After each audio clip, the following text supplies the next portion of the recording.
omugenzi yafuna essimu gye tuli mu kulondoola mu kiseera kino nga eyali emabega w'essimu eyamukubira amugamba nninda akaawo wooli nzije nkulabe era n'asaba driver we Waswa okupaakinga we Munyonyo ku roundabout naye eyakuba essimu baamulindirira mpaka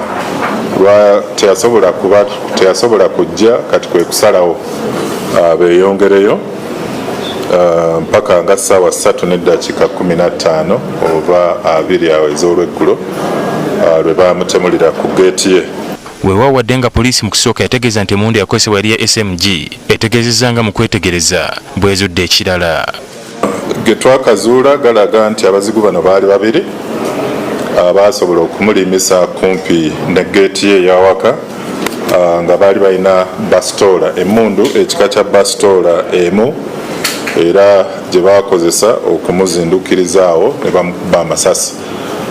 Wabula poliisi esabye abantu bonna okukomya okuteebereza ku baatemudde Isma.Bruno. N'ekirala nalabye abantu bali mu kusalira omuvubuka oli omusango driver wa Isma. Waswa. Ebbanga lyemmanyidde Waswa. Isma ne Waswa baali baafuuka ba Luganda. Nga kyava ku boss n'omwana mwe temumanyi mirundi Waswa abadde amanyi movement za Isma zonna. So why would he betray Isma at this time? Kiruma abantu okusalira omuntu omusango. Bagamba gundi ya kirimu. Singa nze yabadde avuga Isma nempona era still baninsalidde omusango nti nakoze eki. Gwa mutadde mu ddiiro. So tulekeranga okusalanga omugambo bannange ku internet. Omwana oyo Waswa alumiddwa nnyo okusinga na mwenna abali ku internet. Kubanga abadde abeera nnyo ne Isma okusinga na ffenna. Balya ku kimu kuba Isma abadde kyalyako Waswa kyalyako. N'amukubira ku simu, Waswa tugende wano, Waswa tugende wali, Waswa tukole bwe tuti. Diiru za Isma zonna Waswa abadde azimanyi. Abantu Isma abadde asinkana mu lunaku Waswa abadde abamanyi. So lwaki ovaayo eri n'omusalira omusango? Bannange mubaddeko awo ng'abantu owulira nti abantu babadde 10 mu motoka mwenda ne bafa ne wasigalako omu. Life is like that. Kati oyo omuntu omu yaba aplotinze akabenja. Mugenda otteeka abantu mu buzibu kubanga bw'ovaayo n'ogamba nti Waswa yaseetinze Isma abadde n'emikwano egiri powerful. Ujja kunyiza bakwano ba Isma bakole Waswa ekintu ng'ate ali innocent. So why don't you wait for the police or the people in amateeka gamalirize investigation gasalewo? Waki gwosalira omuntu social media n'okola because oyagala live nina abantu benalabye mutandise propaganda w'ekisiru ku Waswa. Naye nze mbagambye nti Waswa abadde ayagala Isma n'omutima gwe gwonna. Waswa abeereddewo Isma n'okusinga naffe ffenna nze mbabuulidde.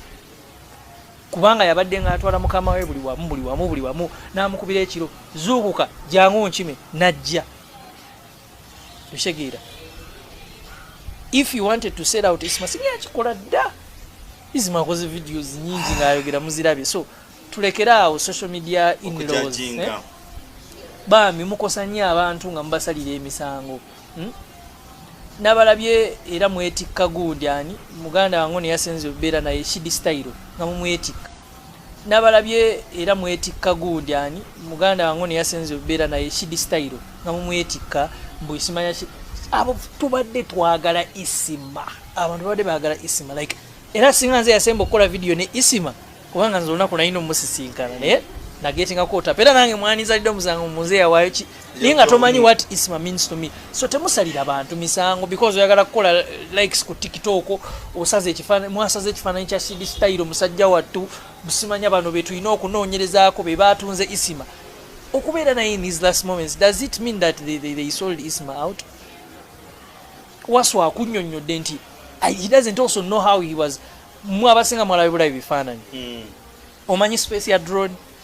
Ojimanyi drone space gyeina maaso? Yes, I can go down, and when you check how the bullets were shot, it's possible for him to survive. Maybe he lay down. Let's wait for his story, for him to come out. Mubuuza aliwa driver yadduse, driver aline police. Sipaka kati police ye mulina. Taddukangako.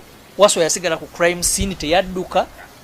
ye yakubiranga abantu amasimu Isma nakubira kakalamu nakubira tata wa Isma nakola ki so lwaki musalira Waswa omusango taddukangako simanyi driver yamaze okudduka yagenze tetulina driver aline police he is helping the police to investigate because he is giving them the statement so mulekerawe ebigambo byammwe ebingi bemwogera simanya biki mukosa abantu kubanga tumwetemumanyi ngeje mukosa face ya Waswa nga mwogera ebintu bwemutu ekitegeera so kyekyo kyenjaga Bannayuganda bamanye mukosa abantu Waswa mulekerawo musalira omusango musajja wattu teyadduka ku crime scene yaliwo yakuba amasimu Waswa abadde ayagala Isma n'okusinga mwamwe n'abawoza nti mumwagala okwo ku internet mugezaako kuwa propaganda mbu yamutunzi kitunyiiza nnyo ffe ng'abamanyi Waswa ne Isma kitunyiiza okitegeera omuntu n'oyima eri yiri simanya US simanya Europe what do you know about Waswa and Isma kiki ky'obamanyiiko tosisinkana nko na Isma omumanyi ku internet kozimiridde okujajinga nti Waswa yalidde mu Isma olukwe ebintu ebyo binyiiza because these people bana abaana baba ne family zaabwe muziteeka mu buzibu nga tonnabasala kigambo ku muntu lekeraawo lowoozaamu ku family ya muntu omwana yasalawo abadde mukwano wallahi buuza kakalamu buuza kasuku oyo omwana Waswa mu mulimu mujajingira bwereere okitegeera kubanga ebbanga lyabereddewo Isma abasinga mmwe n'abawoza ndi toboza driver because zawe nomwagala okwogera ku Isma because it's the trending story around but you are affecting people you are affecting people so mulekera temusalira Waswa musango mulinde police emalirize investigation yayo etubuulire naye era bambi temwangu okubeera very fast in judgment because Waswa first of all what I want to clarify Waswa teyadduka ku crime scene yabeerawo paka police lwe yajja nemukima nemutwala akole statement era paka kati police yemulina taddukanga so yalaga wabi spreading ambusimaya driver atubuliri yadduse lwaki driver tayogera oyagala ayogere bamujjeeko essimu aline police ayogere ki so stop that self entitlement no first no ask the power closer to Isma obabuuze buuza kasuku buuza kakalamu buuza kaye wisdom kuba babadde nga bakola ne Isma bamumanyi osobola okumbuuza ombuuze nti kituufu wamu olaba Waswa asobola mu Isma olukwe nkunyonnyola omukwano gwa Isma ne Waswa siggwe kuyimirira eri Europe wa gy'oli osalira Waswa omusango nga tomumanyi me that was my issue era kyannumye nnyo nakikozeeko ne video kyannumye nnyo because bano abantu tebamanyi social media eyo how toxic it is nsobola okujja nenkugamba nti mwami gundi mubbi and there are people who will believe it true nasanze edimeza ya kukuziika kwa Isma nambuuza nemugana nangamba munene nakulanga okweza interview ngonyigira nemugana edimeza ya saakunyigira but you do not know the things you said about me the people they affected oyogera ebintu omuntu oyo n'abibelievinga okitegeera edimeza yo yakera n'agamba abantu mbusimanya mb'omugenzi mama Briera mbusimanya yali mu ddwaliro nga ayagala ssente muningano ziwereza ningena n'enkyakala. Can you imagine making such a statement which is wrong? It is very very wrong, not true. Edimeza ya tamanyi tansisinkananganako talina kyamanyi about my life. Kababe mu aba media, I show you what I need to show you, but there are certain things I don't show you. You know nothing about my life. The people who know about my life are the people who are close around me bayinza okukola nti kituufu. So I met him and told him what you did was very wrong. Go kitwalanga content but you are damaging my image. Nze mama wange yafuna pressure neddamu n'erinnya abadde nga